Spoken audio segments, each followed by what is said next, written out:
Maris, magandang umaga sa iyo at sa mga manonood natin mga kapuso sa buong mundo. Magandang umaga. Welcome po dito sa Recto, Divisoria ngayong umaga.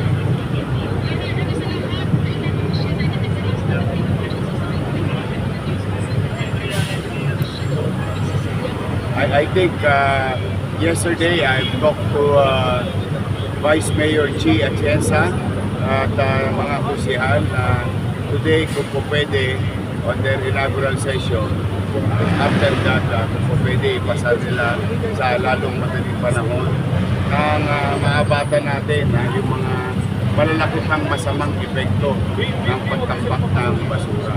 And as we all know yesterday,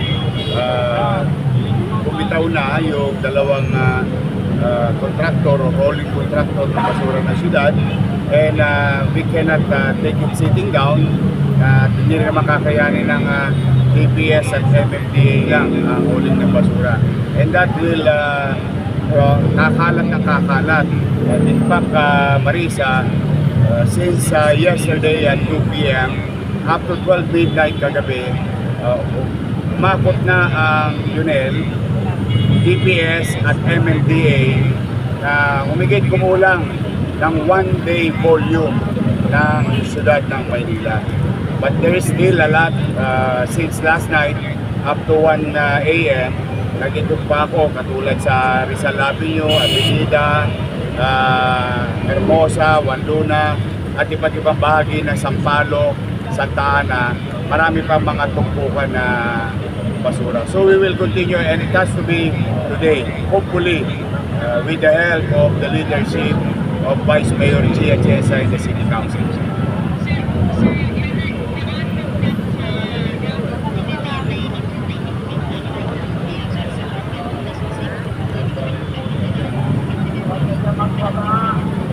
Well, let's do this in a simple mathematics. Kung halimbawa, 4 na araw, o 3 araw o 1 linggo, hindi na kukuha, at nag-average tayo ng 2,000 to 2,500 metric ton every day. So just imagine if we only collected yesterday about 2,500, meron tayong lag na about 5,000 metric ton na basura na nasa kalsada pa. Plus, of course, the daily production ng garbage sa mga household, no? Araw-araw yan. So, more or less, awan Diyos with the effort of MMDA, DPS, and Hawkers, MTPB, Engineering, at of course yung UNEL na napag-usapan natin. Maglalas pa to ng mga 3 to 5 days para mag-normalize yung garbage collection system. So we are hoping before the end of the week, the garbage crisis will be done or finished by Saturday, hopefully.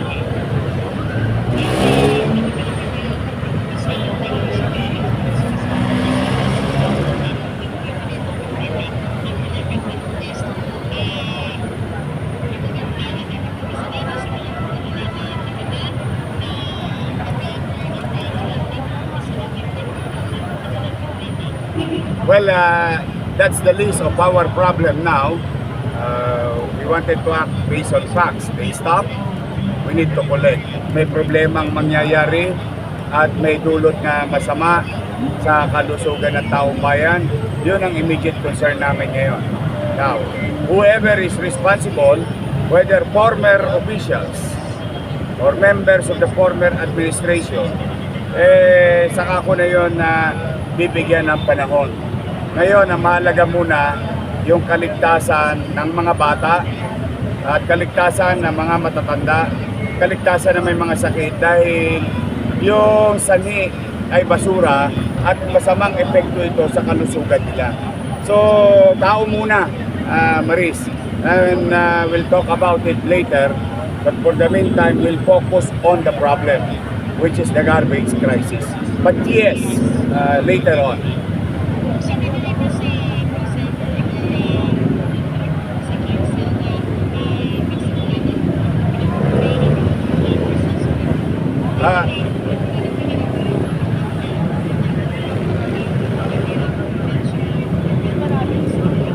It's the other way around. No?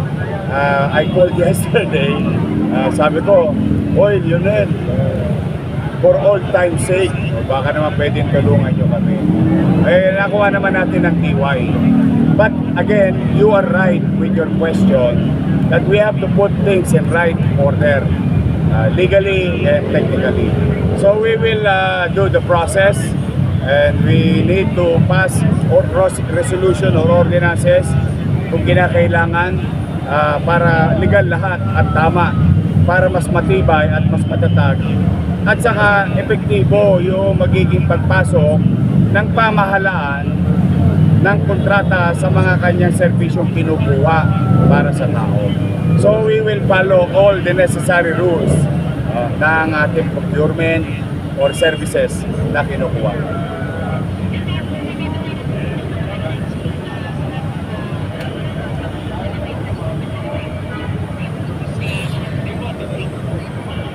Mamaya, Maris, no?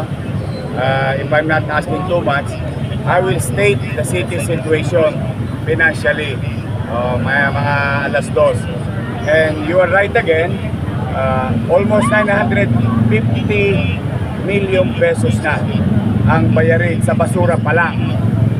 Mind you, 950 million sa basura pa lang. Siyempre, pangalawang araw ko to, maririkis ako pa maya-maya yung iba pang mga bayarin. Pero, hindi naman para tayo magturo ng daliri sa mukha ng ibang tao. Kaya lang, kailangan malaman ng taong bayan ano ang nangyari at ano ang sitwasyon. But for the meantime, let me assure the people of Manila all the things that is needed, especially those basic things. We will address it. And this recurring existing fiscal problem or pananalapi ng lungsod, malaking problema yan, totoo po. But we will not stop to find ways. That is an assurance to our viewers in the city of Manila. Now, to those businessmen who entered into contract, delivered services and goods in the city of Manila, which we owe you so much. No? Alam mo, Maris, ang tansya namin, kulang-kulang 11 billion na to na bayarin. Pero ayoko lang pangunahan, let me state that factually later. But as a matter of assurance to them, babayaran kayo ng lungsod ng Maynila. Kung manatag kayo, hindi nga lang biglaan. But we will find ways. Thank you.